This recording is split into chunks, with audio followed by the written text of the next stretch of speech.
Hi everybody, Patrick here from Engineering Shock Electronics, engineeringshock.com, and this is a dual-player, two-player target practice system that I designed actually before the pandemic started, and it's been sitting right next to my water softener since then. Since there's no place right now to set this up, I'm currently demoing it in my basement. I pulled it back out, made some new sensors, and it's ready to play. There's two modes. There's just free play mode, free shooting mode, where you select a type of soundbite, for instance, scream or zombie groan or bullet ricochet. I'll show you all that in a minute if you're interested in seeing the demo. And then there's the target mode, where two players face off against each other. Now what you'll notice is a lot of cords on the ground. Each one of them has 3 sensors on it. 1, 2, 3, and they're all on USB cables. 1, 2, 3, 1, 2, 3, and so on. So this is the first player targets, second player targets. So there's 9 targets for each player, and there's 3 different tiers. Now what you don't see here are long extension cables. There would be a 100-foot extension cables for each of the 6 tiers, and then from there you would daisy chain targets using smaller USB cables. And each of these sensor boards are mountable. They're just circuit boards, and they have mounting holes, and they daisy chain via USB cables. So this set, I'm not going to list it up on my website just yet. I'm going to take my time, but I'm going to make my video demo now, and if you have any interest, you can send me a message through engineeringshock.com. Anyway, so there's a coin option, or you can use the wireless transmitter to start a game. But the idea behind a coin is obviously so that you can just leave it for the players to play. You have it set up. You have your settings set up. You throw a coin in, and it's ready to go. And you'd use, I don't know, Airsoft or Paintball. It was designed for Airsoft and Paintball arenas, obviously indoor arenas, to make a target shooting range, 1 against 1. And so what I'll do is I'll power down, and I'll power it back up again just so we can hear the first sound bite. Oh, my bad, I forgot to plug in the speakers. It's my fault.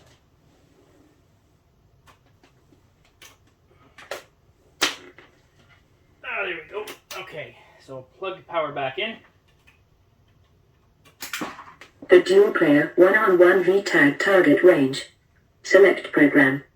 So if I select program 1, I'll do that right now. I'll do a quick demo of it, and then I'll stop the video. I'll resituate the camera, and I'll show you the real deal. So I'll press button 1. Free shooting mode selected.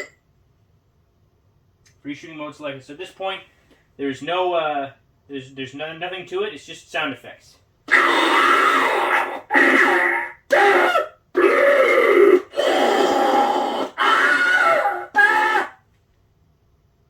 And so it just plays a myriad of sound bites, ranging from screams, bullet ricochets.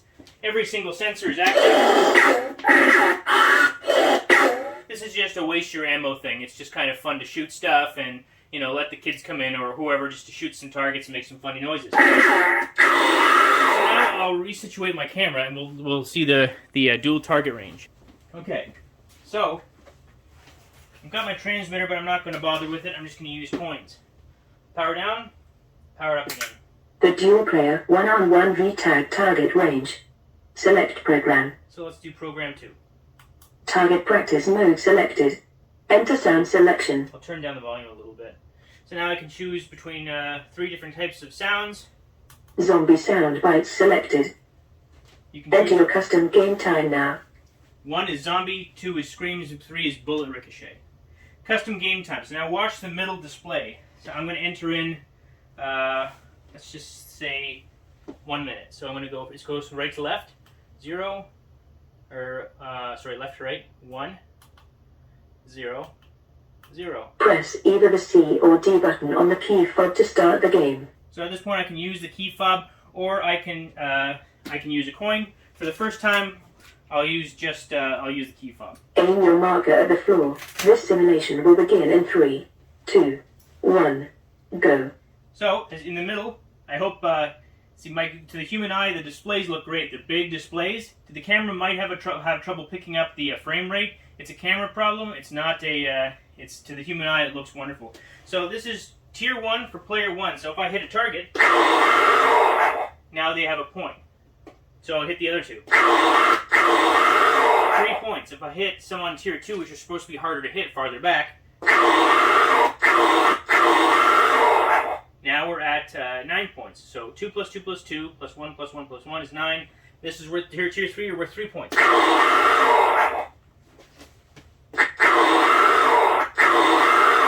I double tripped that one. Actually, you can't double trip that one, but because they're not set up on targets, what happened was I hit this one and re-tripped that one. After a target is hit, it cannot be re-tripped for about 500 milliseconds. So what I did was I double tripped it, and that's because they are not set up on actual individual targets. I might do that again because they're all sitting on the ground. Player 1 wins. Thank you for playing. Please insert another token to play again. So all the settings are saved. It's automatic at this point. You don't need to worry about it. You just need to mount everything, create your target system. So I'll throw in a, you choose what coin you want, you put it in here in this little coin slot, you lift this up, you put the coin in. I've currently got a Canadian quarter in there, and I've actually got it upside down. If I put in anything but a Canadian quarter, it'll be returned here. Otherwise, it'll be entered in through the back. Aim your marker at the floor. This simulation will begin in 3, 2, 1, go.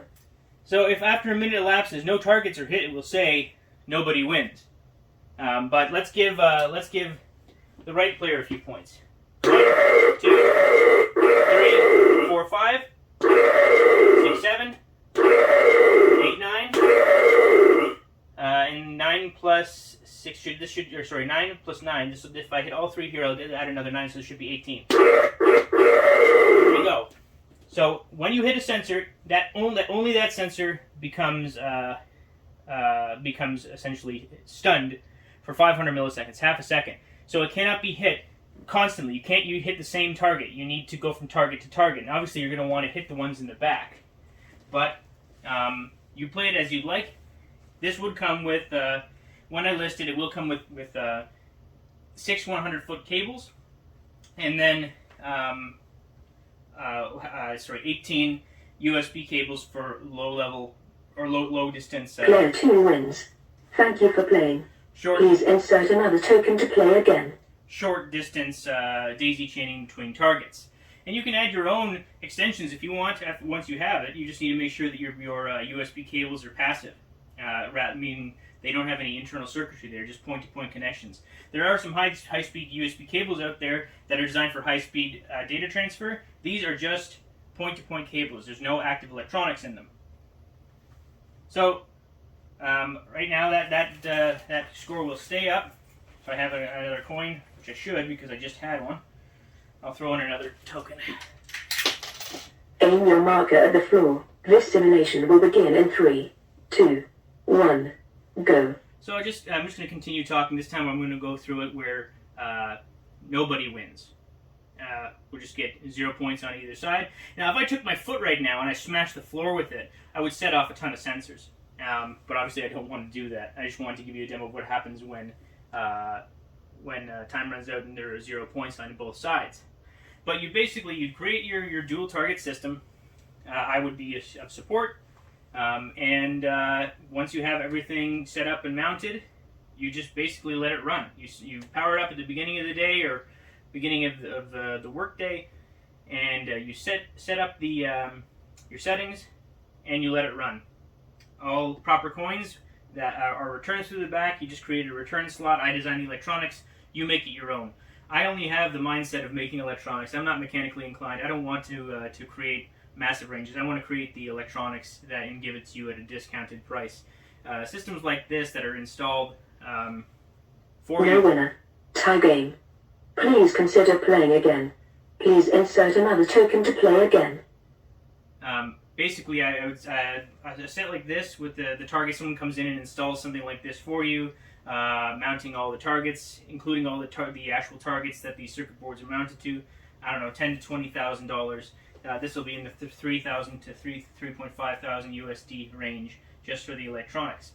But everything would come with support. And again, I'm not going to be listing this right now, But if something like this interests you, you can message me through engineeringshock.com. The link will be below in this video, and you can drop me a line. I've created many target systems. This is far from my most extravagant, but this one was designed specifically for the entertainment industry, whereas I've designed others that are a bit more tactical. But yeah, I'm glad that I finally took the time to make this video. I hope that if you're still watching that you enjoyed it. I know I talk too much. I get tired of hearing my own voice too.